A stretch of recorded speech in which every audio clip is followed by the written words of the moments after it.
Hello students, हम लोग करने वाले हैं क्लास 12th केमिस्ट्री। हम लोग चैप्टर नंबर 3 इलेक्ट्रोकेमिस्ट्री के एक्सरसाइज वाले क्वेश्चन कर रहे हैं और क्वेश्चन नंबर 5 पर आ गए हैं। तो चलिए शुरू करते हैं। क्वेश्चन नंबर 3.5 है, write the Nernst equation and EMF of the following cell at 298 kelvin. तो हम लोगों को नस्ट इक्वेशन लिखनी है और कैलकुलेट करना है ईएमएफ सेल का 298 केल्विन के ऊपर। तो सबसे पहले तो हम लोग नस्ट इक्वेशन लिखने वाले हैं। नस्ट इक्वेशन क्या होती है? E cell is equal to E naught cell minus 0.0591 upon number of moles of electron log product upon reactants की कॉन्सेंट्रेशन। अब यहाँ पे इस रिएक्शन में हमारे पास हो क्या रहा है? आपके पास मैग्नीशियम है जो मैग्नीशियम आयंस में कन्वर्ट हो रहा है और जो कॉपर के आयंस हैं वो कॉपर में रिड्यूस हो रहे हैं। तो ये हमारे पास जो है वो मेन रिएक्शन आपके लिए आ गई। ये सॉलिड फॉर्म में है, कॉपर के आयन एक्वस फॉर्म में, मैग्नीशियम के आयन भी एक्वस फॉर्म में और copper will be in solid form. तो ई सेल हम लोग कैसे निकालेंगे? तो हम लोगों को ई सेल कैलकुलेट करने के लिए सबसे पहले तो हमें ई नॉट सेल चाहिए। एंड ई नॉट सेल का फॉर्मूला क्या होता है? ई नॉट सेल का फॉर्मूला होता है ई cathode minus E not anode. Node का मतलब है स्टैंडर्ड पोटेंशियल। अगर सेल की बात कर रहे हैं तो स्टैंडर्ड सेल पोटेंशियल बोल देते हैं। अगर हाफ सेल के लिए बात कर रहे हैं तो फिर स्टैंडर्ड रिडक्शन पोटेंशियल बोल देते हैं या स्टैंडर्ड इलेक्ट्रोड पोटेंशियल अपा बोल देते हैं। अब हम लोगों को यहाँ पे पहले ये डिसाइड करना है कि कैथोड कौन है और एनोड कौन है। तो रिएक्शन के अकॉर्डिंगली जो कॉपर है वो यहाँ पर इलेक्ट्रॉन्स गेन कर रहा है, तो इसका मतलब है कि कॉपर जो है वो यहाँ पर एज अ कैथोड काम करेगा और माइनस एनोड का काम कौन करेगा? मैग्नीशियम, क्योंकि मैग्नीशियम इलेक्ट्रॉन्स लूज कर रहा है। लेकिन वैल्यूज हमें रिडक्शन के अकॉर्डिंगली ही लेनी है क्योंकि ये कन्वेंशनली बात ही हुई है। अब जो कॉपर के लिए आपके पास स्टैंडर्ड पोटेंशियल की वैल्यू है वो है 0.34 माइनस मैग्नीशियम के लिए जो स्टैंडर्ड पोटेंशियल है इलेक्ट्रोड का दैट इज माइनस का 2.37। तो यानी कि 0.34 माइनस माइनस प्लस 2.37। तो ये आप लोगों का सॉल्व करके आ जाएगा 2.71 वोल्ट। तो ये हमारे पास ई नॉट सेल की वैल्यू निकली है, दैट इज 2.71 वोल्ट माइनस 0.0591। देख सकते हैं हम लोग जितना कॉपर के ऊपर चार्ज है उतना ही मैग्नीशियम के ऊपर चार्ज है। तो यानी कि कितने मोल्स ऑफ इलेक्ट्रॉन ट्रांसफर हुए हैं? 2 ट्रांसफर हुए हैं। देन लॉग प्रोडक्ट, प्रोडक्ट में कौन कौन है? मैग्नीशियम के आयंस और कॉपर सॉलिड। मैग्नीशियम के आयंस की कंसंट्रेशन मुझे दी हुई है 0.001, तो मैं यहाँ पे लिख दूंगा कंसंट्रेशन। कॉपर की सॉलिड फॉर्म में होने की वजह से कंसंट्रेशन 1 लिख लेंगे।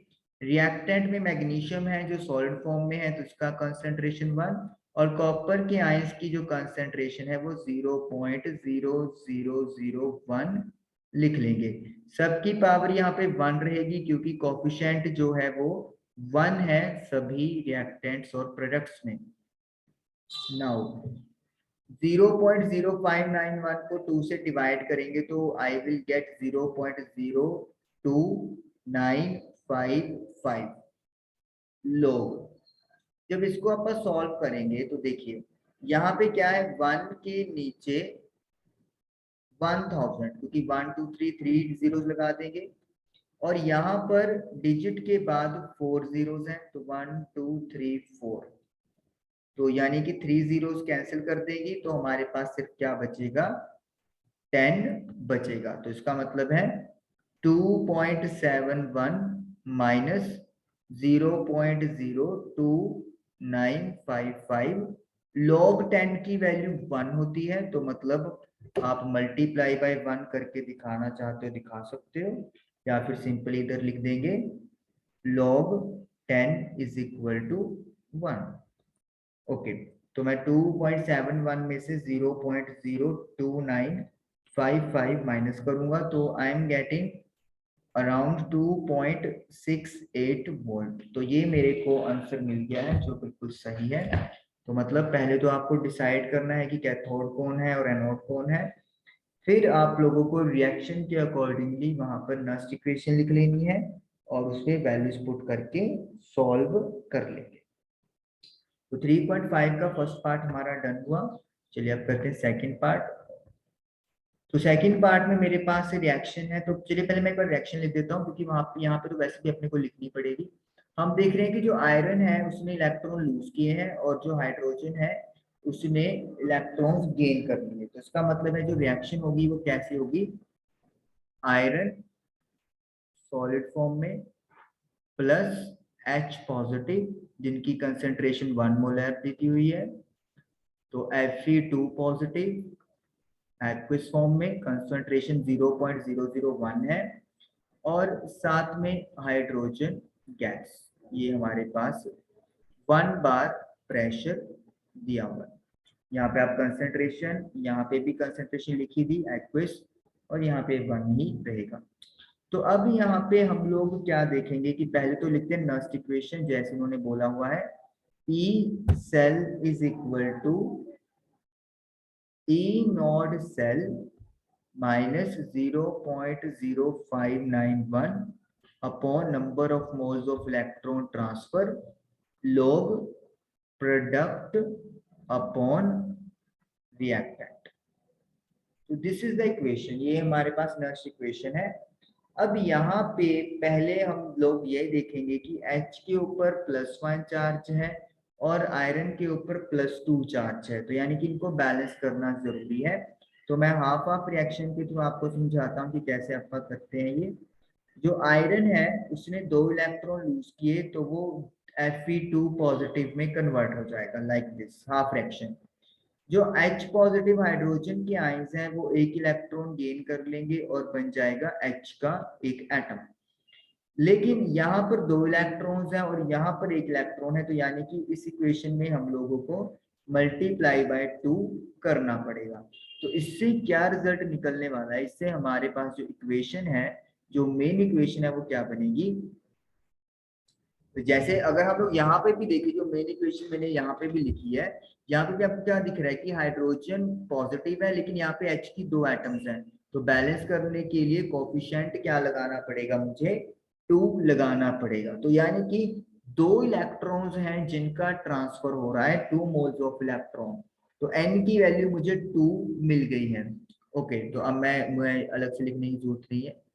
तो ई नोड सेल पहले कैलकुलेट करेंगे। How to calculate E naught cell. E naught cell calculate करने के लिए फॉर्मूला वही है, E naught cathode minus E naught anode, standard cell potential निकालेंगे। तो जाहिर सी बात है जो हाइड्रोजन है वो एज ए कैथोड काम करेगा क्योंकि रिडक्शन हो रही है, तो इसका जो स्टैंडर्ड पोटेंशियल है वो 0 होगा। एनोड है आयरन, आयरन ने अपने इलेक्ट्रॉन्स लूज किए तो वो एनोड का काम करेगा, और आयरन का जो स्टैंडर्ड रिडक्शन पोटेंशियल दिया हुआ है वो है माइनस का 0.44, तो ये आ गया मेरे पास 0.44 प्लस का वोल्ट। तो ये मेरे पास ई नॉट सेल की वैल्यू आ गई है। तो मैं वैल्यूज पुट करता हूँ, फिर आपको समझाते हैं कि अपन इसको आगे कैसे करेंगे। तो ई नॉट सेल की वैल्यू 0.44 प्लस का 0.0591, एन जो है number of moles of electron transfer वो 2 है, लॉग प्रोडक्ट में है मेरे पास Fe2 पॉजिटिव, Fe2 पॉजिटिव की जो कॉन्सेंट्रेशन है वो 0.001 है, और हाइड्रोजन की जो कंसंट्रेशन है या फिर प्रेशर कह लें 1 है, तो इधर 1 ही आ जाएगा। अपॉन रिएक्टेंट में आयरन है, सॉलिड फॉर्म में होने की वजह से इस पे भी कंसंट्रेशन 1 लिख लेंगे। H पॉजिटिव की कंसंट्रेशन 1 है, अब यहाँ पे कोफिशिएंट 2 लगा हुआ है तो पावर 2 लिखेंगे। प्रीवियस क्वेश्चन में कोफिशिएंट में कुछ भी नहीं था तो इसीलिए हम लोगों ने कुछ भी वहां पर नहीं लिखा, या सिंपली 1 था। लेकिन अगर कोफिशिएंट कुछ लिखा हुआ है तो वो उसका पावर बन जाता है। हालांकि यहाँ पे तो 1 है तो कोई फर्क नहीं पड़ेगा, लेकिन अगर सपोज करें कुछ और वैल्यू होती तो फिर उससे इफेक्ट पड़ता। तो 0.44 तो सेम लिख लेंगे। ये आप डिवाइड कर दोगे 0.02955 लॉग, तो ये आपका बन जाएगा 1/1000। मैं यहाँ पे इसको सॉल्व करता हूँ, अलग से लाइन ड्रॉ कर लेते हैं अपन। ओके, तो इस पार्ट में मैं इसको सॉल्व करता हूँ लॉग वाली टर्म को। लॉग है 1/1000, तो 1000 को आप क्या लिख सकते हो, 10⁻3, जो ऊपर जाके हो जाएगी -3। अब लॉग की प्रॉपर्टी होती है, मैं यहाँ पे एक फॉर्मूला बताता हूँ आपको, log m की पावर n। m की है सिर्फ पावर, पूरे log की पावर ऐसे नहीं है, ऐसे नहीं है, सिर्फ m की पावर n है। तो जो पावर होती है वो आगे आ जाती है मल्टीप्लाई में, और log m आपका रह जाता है। तो इसका मतलब है कि यहाँ पे m जो है वो 10 है और n -3 है, तो -3 को आगे लिख देंगे, log m यानी 10। एंड log 10 की वैल्यू जैसे आपको पहले भी बताई 1 होती है, तो यानी कि कितना आ गया, इसको सॉल्व करके -3 आ गया। तो मैं यही वैल्यू यहाँ पर लिख दूंगा, सॉरी प्लस है आएगा ये, तो -0.02955, और ये वैल्यू बन गई -3। तो 0.44 माइनस माइनस प्लस हो जाएंगे। अब मल्टीप्लाई करते हैं, 0.02955 मल्टीप्लाई बाय 3, तो 0.886 आ गया। और मैं इसको प्लस करूंगा, 0.44 में 0.886 को, तो आई एम गेटिंग 1.32।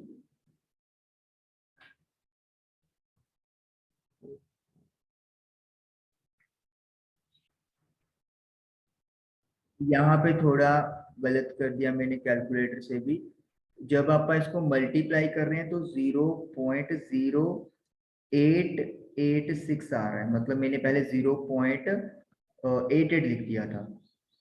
तो 0.44 में आप प्लस कर देंगे 0.0886, तो ये बन गया है 0.53 वोल्ट। तो ये आ गया आपका सेल पोटेंशियल इन कंडीशंस पे जो आपको कंडीशन दी हुई है। ओके, तो चलिए अब बात करते हैं हम लोग नेक्स्ट थर्ड पार्ट की। स्ट्रोंशियम है मेरे पास, एसएन नहीं, एसएन स्ट्रोंशियम नहीं होता, एसएन होता है आपका टीन। तो टीन ने इलेक्ट्रॉन्स लूज किए और हाइड्रोजन ने गेन किए, तो रिएक्शन में एसएन प्लस एच पॉजिटिव, तो SN2 पॉजिटिव प्लस हाइड्रोजन। तो सबसे पहले तो इक्वेशन ही बैलेंस कर देते हैं, हाइड्रोजन का जो कोफिशिएंट H पॉजिटिव का उसको 2 बना देते हैं हम लोग, और इस तरीके से ये आपके पास रिएक्शन बैलेंस हो गई। क्लियरली है कि यहाँ पे भी number of moles of electron कितने ट्रांसफर हुए हैं, 2। अगर आपको ना पता चले आप हाफ ऑफ फ्रैक्शन में डिवाइड कर दिया करो, SN2 पॉजिटिव में कन्वर्ट हो जाएगा, हाइड्रोजन का आयन इलेक्ट्रॉन गेन करके H बन जाएगा, तो इलेक्ट्रॉन्स बैलेंस करने के लिए 2 से मल्टीप्लाई कर देंगे। ओके, नाउ सबसे पहले लिखते हैं cell equation. E cell is equal to E naught cell minus 0.0591 upon n log product upon reactant का कॉन्सेंट्रेशन। सबसे पहले मुझे ई नोड सेल जो है वो कैलकुलेट करनी आनी चाहिए, तो मैं ई नोड सेल यहाँ पर कैलकुलेट करता हूँ। तो ई नोड सेल का फॉर्मूला, ई नोड कैथोड में से ई नोड एनोड माइनस कर देंगे। कैथोड यहाँ पर हाइड्रोजन है, क्योंकि हाइड्रोजन रिड्यूस हो रहा है, मतलब इलेक्ट्रॉन गेन कर रहा है, तो इसका 0 होता है। तीन के लिए जो मेरे को स्टैंडर्ड रिडक्शन पोटेंशियल दिया हुआ है वो है माइनस का 0.14, तो मतलब ये 0.14 बन गया हमारे मतलब उसमें वैल्यू में। तो पापा क्या करेंगे, वैल्यू पुट कर देंगे 0.14 माइनस 0.0591, तो कितने मोल्स ऑफ इलेक्ट्रॉन ट्रांसफर हुए हैं 2, तो 2 लिख देंगे। लॉग प्रोडक्ट में कौन है, strontium SN2, sorry tin tin tin के जो आइंस हैं वो कितने हैं, कंसंट्रेशन 0.050, क्योंकि कोफिशिएंट 1 है तो पावर 1 ही रहेगी। हाइड्रोजन जो है वो 1 बार पे है तो इसीलिए इधर 1 ही लिख देंगे। डिवाइड में रिएक्टेंट, रिएक्टेंट में आ रहा है टीन, तो टीन सॉलिड फॉर्म में है तो उसका 1 लिख देंगे। देन H पॉजिटिव की कंसेंट्रेशन 0.02 है और इसकी कोफिशिएंट क्योंकि 2 है तो इसीलिए हम लोग यहाँ पे क्या कर देंगे, स्क्वायर कर देंगे, तो ये हमारे पास बन जाएगा। तो डिवाइड करेंगे 0.02955 लॉग। ओके, इसको मैं अलग से ही सॉल्व कर लेता हूँ, ठीक है, ताकि यहाँ पर डायरेक्टली आप अपना आंसर लिख सके। तो ये मेरे पास है वैल्यू लॉग, देखिए 0.050 को अपन क्या लिख सकते हैं, 50 डिवाइडेड बाई 1000, 1 2 3 3 जीरो आ जाएंगे। यहाँ पे 0.020, तो यानी कि 20 मल्टीप्लाई बाई 20, क्योंकि स्क्वायर है, 3 जीरोस है तो 3 का स्क्वायर कर देंगे तो 6 जीरोस बन जाएंगे। तो ये आपके पास आ गया 50 multiply by 10 the power 3 divide by 400, एक जीरो कट जाएगा और एक जीरो यहाँ पे भी चला जाएगा, तो 5 into 10 the power 2 divided by 4, ये आपका कट जाएगा 125 पे, तो 125 आपके पास वैल्यू बन जाएगी। मतलब इसको आप सॉल्व करेंगे तो log 125 की जो वैल्यू है वो मेरे पास आ जाएगी। मैं यहाँ पे आपको डायरेक्टली log 125 की वैल्यू बताऊंगा, क्योंकि हमारे पास वैल्यूज गिवन होगी एग्जाम में, हमें वहाँ पे फाइंड करने की कोई जरूरत नहीं है। log 125 की वैल्यू है 2.0969,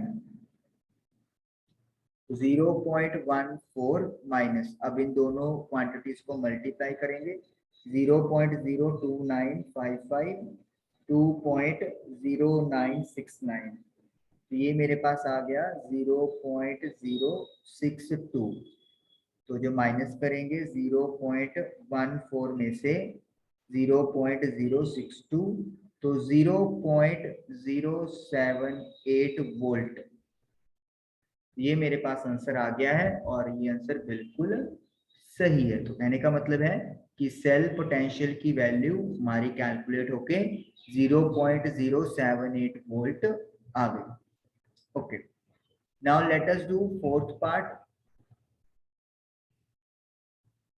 फोर्थ पार्ट में हमारे पास है ब्रोमीन का आयन, जो यहाँ पर क्या हो रहा है, रिड्यूस हो रहा है, क्योंकि जो चार्ज है वो माइनस से 0 हो गया, तो मतलब बड़ा है, तो उसका मतलब उसने इलेक्ट्रॉन अपना गेन कर लिया है। और H पॉजिटिव जो है वो हाइड्रोजन में कन्वर्ट हुआ है, तो इसने अपना जो इलेक्ट्रॉन है वो क्या कर दिया है, और तरह से अपन कह सकते हैं लूज कर दिया है, ठीक है। सर इधर भी गेन हुआ है, इधर भी गेन हुआ है, तो दोनों गेन हो गए, तो दोनों गेन हो रहे हैं, तो मतलब रिएक्शन ही प्रैक्टिकल में तो पॉसिबल ही नहीं है। चलो अपा इसका रिएक्शन इक्वेशन लिखते हैं अपा पहले तो Br नेगेटिव कन्वर्ट हो रहा है Br2 में एंड H पॉजिटिव कन्वर्ट हो रहा है हाइड्रोजन में, Br2 प्लस हाइड्रोजन, बैलेंस करने के लिए इधर भी 2 लगाना पड़ेगा और इधर भी 2 यूज करना पड़ेगा।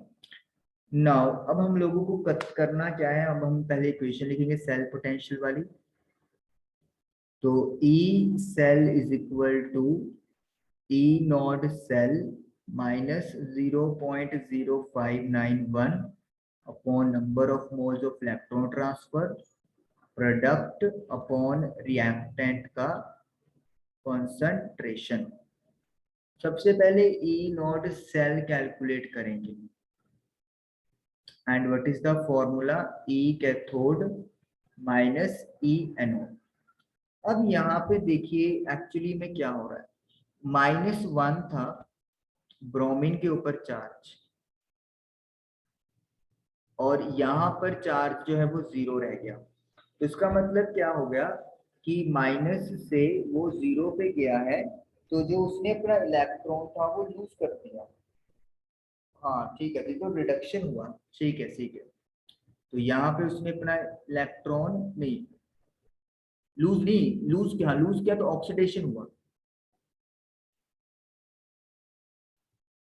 ब्रोमीन नेगेटिव था तो नेगेटिव चार्ज खत्म हुआ, तो मतलब जो इलेक्ट्रॉन की वजह से एक्स्ट्रा चार्ज था वो खत्म हो गया, तो उसने अपना इलेक्ट्रॉन क्या किया है, लूज किया है। और जो H पॉजिटिव था +1 से 0 की तरफ हुआ, तो मतलब उसने इलेक्ट्रॉन क्या किया है, गेन किया है। तो इसका मतलब है यहाँ पे ये चीज क्या होगी, रिडक्शन। तभी तो चार्ज 1 से 0 गया, क्योंकि उसने अपना जो इलेक्ट्रॉन है वो गेन किया है। ओके, तो अब ई कैथोड, कैथोड पे यानी रिडक्शन, तो हाइड्रोजन का 0 होता है। और एनोड पे ब्रोमीन है, तो ब्रोमीन के लिए जो इन्होंने पोटेंशियल दिया हुआ रिडक्शन वो है 1.08 पॉजिटिव का। तो मतलब ये मेरा बनेगा माइनस का 1.08।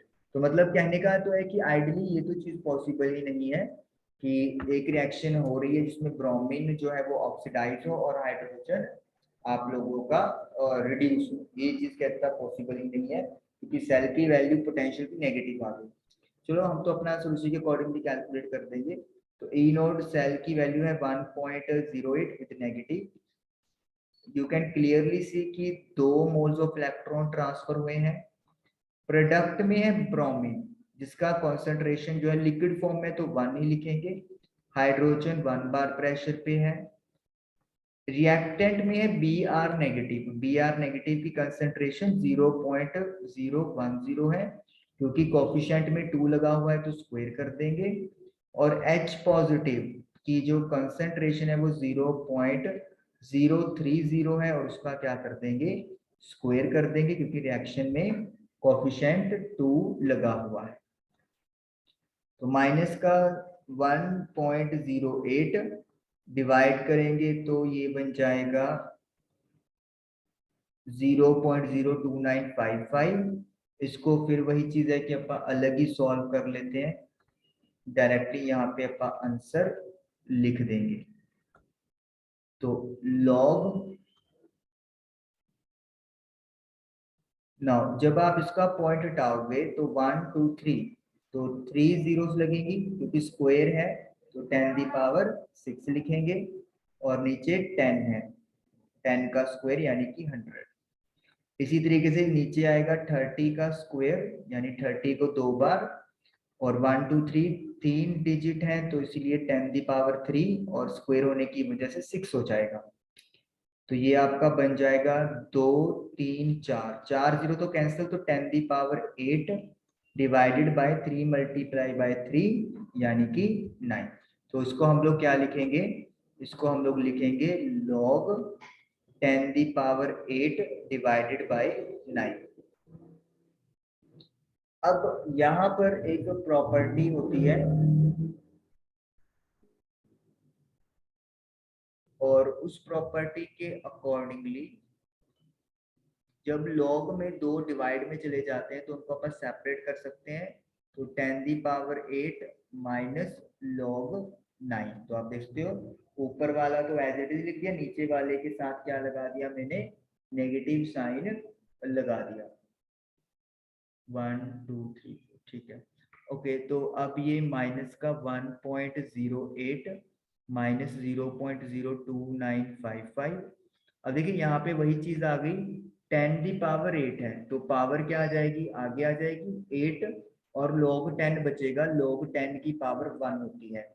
log 9, log 9 की वैल्यू मैं यहाँ से नेट से देखिए पुट करता हूँ। 0.9542 इसकी वैल्यू है।